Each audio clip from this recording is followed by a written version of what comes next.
नमस्कार, बहुत स्वागत है आप सभी का। मैं हूं आपके साथ नैना यादव, लेकर हाजिर हूं हमारा खास शो पूछता है इंडिया। देश के अंदर पनप रहे एक बड़े खतरे के बारे में आज मैं आपको बताने वाली हूं। वो खतरा जानते हैं आप क्या है? वो है हमारे और आपके हाथ में मौजूद स्मार्टफोन, और जो एक बड़े हथियार के तौर पर इस्तेमाल किया जा रहा है, बड़ा खतरा साबित होता नजर आता है, जिसका नियंत्रण कर रहा है एक तीसरा शख्स। कभी भी किसी भी बड़ी घटना को ये अंजाम दे सकता है, और हो सकता है कि आपकी बातें भी ये सुन रहा हो। आप जो भी एक्ट कर रहे हैं वो सारी चीजें रिकॉर्ड हो रही हैं। आपको ये सुनने में बहुत अजीब लगेगा, लेकिन ये सच है। भारत में जो ई रिक्शे चल रहे हैं, उन ई रिक्शों की सुरक्षा पर बड़ा सवाल खड़ा हो गया। पूरा मामला मैं आपको बताऊं, लेकिन उसके पहले आपको कुछ तस्वीरें दिखाती हूं और उन ड्राइवरों का दर्द सुनाती हूं जो ई रिक्शा चलाते हैं। ये दिक्कत ये 2-3 दिन से ऐसे आ रही है। नू के सवारी होती है तो कोई भी चलते हुए बंद कर देता। नू ये पता नहीं कौन सा ऐप आया हुआ है ये, तो पीछे से कोई बाइकों पे लड़के घूम रहे हैं, बंद कर दे अपने फ़ोन से। कोई कार वाले बंद कर रहे हैं। जैसे कोई आएगा, कोई उड़ा के चले आएगा, गलती किसकी ठहराई जाएगी? हम गरीबों की ठहराई जाएगी। गाड़ियाँ बंद हो जाती हैं, रोड पे चलते चलते एक्सीडेंट भी हो सकता है इससे। कैसे बंद हो जाती है गाड़ी? पता नहीं कौन कर देता है, ऑटोमेटिक।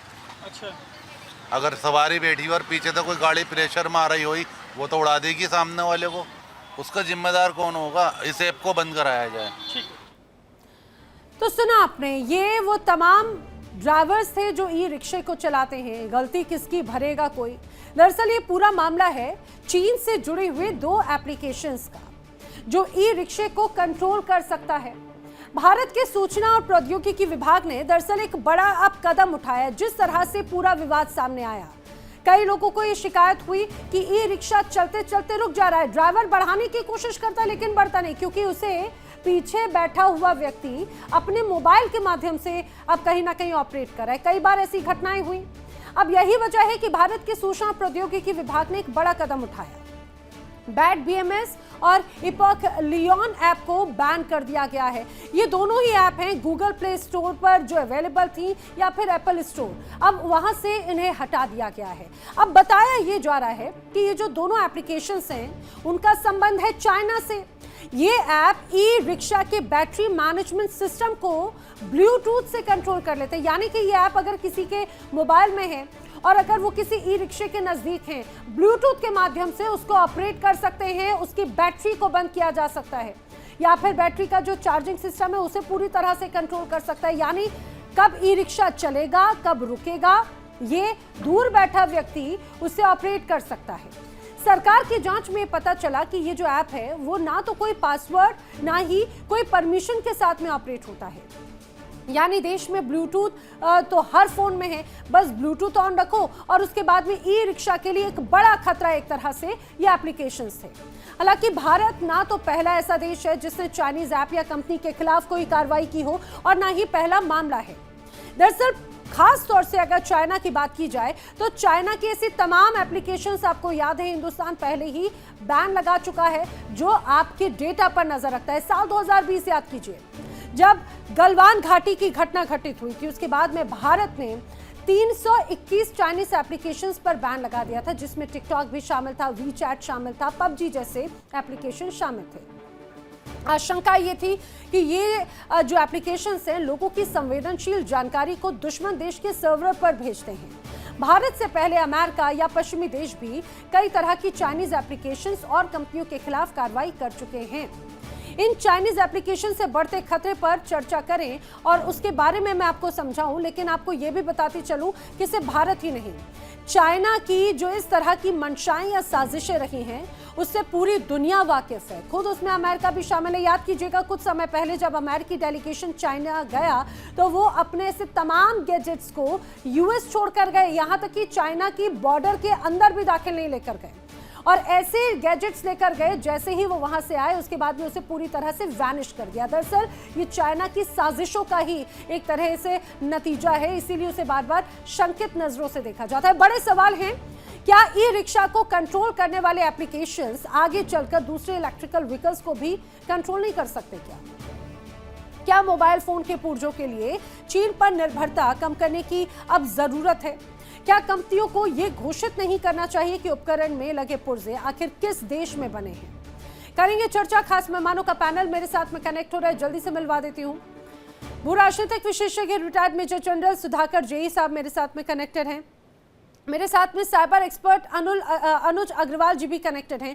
आपका बहुत स्वागत है दोनों का ही। अनुज जी, सबसे पहले तो मैं आप ही से इस बात को समझना चाह रही हूँ, जरा मुझे बताइए, ये जो ये एप्लीकेशंस के माध्यम से ब्लूटूथ ऑन करके किसी हैवी व्हीकल को कंट्रोल किया जा सकता है, ये कैसे संभव है सर, और ये कितना घातक है? बहुत अच्छा सवाल किया, और अभी आपने कुछ जवाब भी दिया था कि हम मोबाइल से डेटा को ट्रांसफर करते रहते हैं ब्लूटूथ के माध्यम से। ये एक कॉमन प्रैक्टिस है। देखिए, जितने भी ई रिक्शा हैं वो निश्चित रूप से एक इलेक्ट्रॉनिक सर्किट बोर्ड के अराउंड बने हैं, और बैटरी और दूसरे जो भी उनके इक्विपमेंट हैं, जो उनके पुर्जे हैं, उनके आपस में डेटा ट्रांसफर होता है। और कंपनियां ऐसा इंटरफेस बनाकर रखती हैं which is logical and legal, जिससे डेटा एक ऑथोराइज्ड ऐप में ट्रांसफर हो सके। जो मैकेनिक हैं, जो इंजीनियर्स हैं, जब उसको चेक करते हैं, टेस्ट करते हैं, तो उसी के माध्यम से करते हैं। लेकिन जो चाइनीज कंपनीज हैं वो अक्सर इन इंटरफेसेस का यूज डेटा को अपने सर्वर्स पे कॉपी करने के लिए, एआई को ट्रेन करने के लिए, सेंसिटिव डेटा को इकट्ठा करने के लिए और बहुत सारे सर्विलेंस के लिए यूज करते आए हैं। अब कुछ लोगों ने ऐसे एप्स के माध्यम से ये रास्ता निकाल लिया कि जिसे हम लोग कहते हैं man in the middle attack, कि अगर डेटा कहीं पर ट्रांसफर हो रहा है, असुरक्षित तरीके से हो रहा है, उसको सही से एनक्रिप्ट नहीं किया गया है, कंट्रोल नहीं किया गया है, तो उसको कोई थर्ड पार्टी जो कि एक हैकर है वो कर सकती है। और ये जो एप्स हैं, ऐसे एप्स 2-3 का भी नाम सामने आया है, ये बहुत कॉमन एप्स हैं और इसमें कोई ऐसी विशेष टेक्नोलॉजी नहीं है। और हमें देखना ये है कि जो ये डेटा ट्रांसफर हो रहा है, आखिर कौन से सिक्योरिटी प्रोटोकॉल जो कि आवश्यक थे और नहीं पूरे किए गए, उसकी वजह से ऐसा हो रहा है। और जितने भी व्हीकल्स आज देश में चल रहे हैं, केवल ई रिक्शा की बात नहीं है, 2000 के बाद से जितने भी व्हीकल हिंदुस्तान में आए हैं वो सभी ईसीबी पर चल रहे हैं, सब में कंप्यूटर लगा हुआ है और वो सारे वल्नरेबल हैं। जी अनुज जी, देखिए यही बात हो जाती है कि ये जो सॉफ्टवेयर या ये जो इस तरह की जो एप्लीकेशंस हैं वो कहीं ना कहीं आज के वक्त में जितनी आपकी लाइफ को राहत देती हैं उतनी ज़्यादा निर्भरता भी बताती हैं। लेकिन जिस तरह से अभी हालात हैं, सुधाकर जी ज़रा इस बात को आप मुझे समझाने की कोशिश कीजिएगा कि इसमें चाइना की मंशा पर सवाल क्यों खड़े होने लगे? क्यों चाइना पर अगर निर्भरता बढ़ती, खासतौर से अगर सेमीकंडक्टर क्षेत्र में अगर बात करें तो एक बड़ा दबदबा चाइना का है, इसमें इससे इनकार नहीं किया जा सकता। लेकिन पिछले कुछ वक्त से जो कई बार ऐसी घटनाएं घटित हुई, ना सिर्फ अमेरिका, दुनिया के किसी भी देश को चाइना पर भरोसा नहीं होता। अब अगर ये इस तरह के मामले सामने आ रहे हैं क्योंकि वो चाइना आधारित एप्लीकेशन थी, तो सवाल खड़े हो रहे हैं चाइना की तरफ से किसी साजिश के। सर ऑडियो अनम्यूट कर लें प्लीज। ओके, सबसे पहले आपको नमस्कार और तहे दिल से धन्यवाद। मेरे डिस्टिंग्विश्ड को पैनलिस्ट वो साइबर एक्सपर्ट साहब हैं। मैं तो साइबर एक्सपर्ट नहीं हूँ, एक मिलिट्री ऑफिसर हूँ, लेकिन जियो पॉलिटिक्स में काफ़ी पैशन है मेरा। सो लोग मेरे को कहते हैं senior geopolitical strategic analyst. So मैं उस एंगल से आपका सवाल का जवाब देने की कोशिश करूँगा जी। तो आप देखिए, जो गलवान 2020 को इंसिडेंट हुआ था, उसके साथ जुड़े हुए काफ़ी सारे स्टेप्स लिए गए थे हिंदुस्तान की तरफ से, और suspension or block total ban on some number of apps जो कि चाइनीज़ एप्स थे, इसके ऊपर ये किया गया था। लेकिन एक चीज़ मैं सबका ध्यान ले जाना चाहता हूँ, 2020, 2021 और 2022 ये जो 3 टाइमलाइन है, इसमें मैं अलग अलग चीज़ें, एक तो है मेडिकल, दूसरा है ईवी व्हीकल, तीसरा है इलेक्ट्रिक ग्रिड, इस तरफ जो 4-5 चीज़ें, एक है डिफेंस अकाउंट्स, इसके ऊपर जो साइबर अटैक हुए हैं उसको अगर आप थोड़ा फैक्टर इन करते हैं तो काफ़ी एक कोहेरेंट, तकरीबन एक कोहेरेंट पिक्चर एमर्ज होता है। और इसको इन्वेस्टिगेशन एजेंसी जो है इन्वेस्टिगेट करके पता किए हैं कि सर्वर और कहीं, लेकिन अल्टीमेटली जो हैंडलर है आईपी एड्रेस के मुताबिक और बाकी जो टेक्निकलिटीज़ होते हैं उसके मुताबिक they have narrow down to China. इसमें कोई शक नहीं है कि ये चाइनाज ऑपरेटिव एजेंसी थे और उनके वजह से इलेक्ट्रिक ग्रिड जो है ये लद्दाख के जो नॉर्दर्न इंडिया का जो कंप्लीट इलेक्ट्रिक ग्रिड है ये 12 घंटा से ज़्यादा इसको ऑफ हुआ था। और मुंबई ये तीन बार उसको साइबर अटैक किए हैं। 12 घंटे, एक 12 घंटा, एक 8 घंटा, 9 घंटा, ओपन सोर्स में आपको 12 घंटे का मिलेगा। ये जो है ये टोटल ब्लैकआउट था। और इसके साथ इंडिगो एयरलाइंस का 6 से 8 घंटे के लिए ब्लैकआउट हुआ था 2022 को। और वहां पे दिग्बॉय में जो पेट्रोल रिग है वहां पे आपको 2023-2022 ये जो 2 साल है यहाँ पे भी साइबर अटैक हुआ था एक्सटॉर्शन के लिए। तो ये सिर्फ मैं इतना कहना चाहता हूँ। प्लस एम्स हमारा न्यू दिल्ली एम्स का जो डाटा है, medical data of very important senior political leaders and other leaders, इनके सारे मेडिकल डाटा को चोरी कर लिए थे।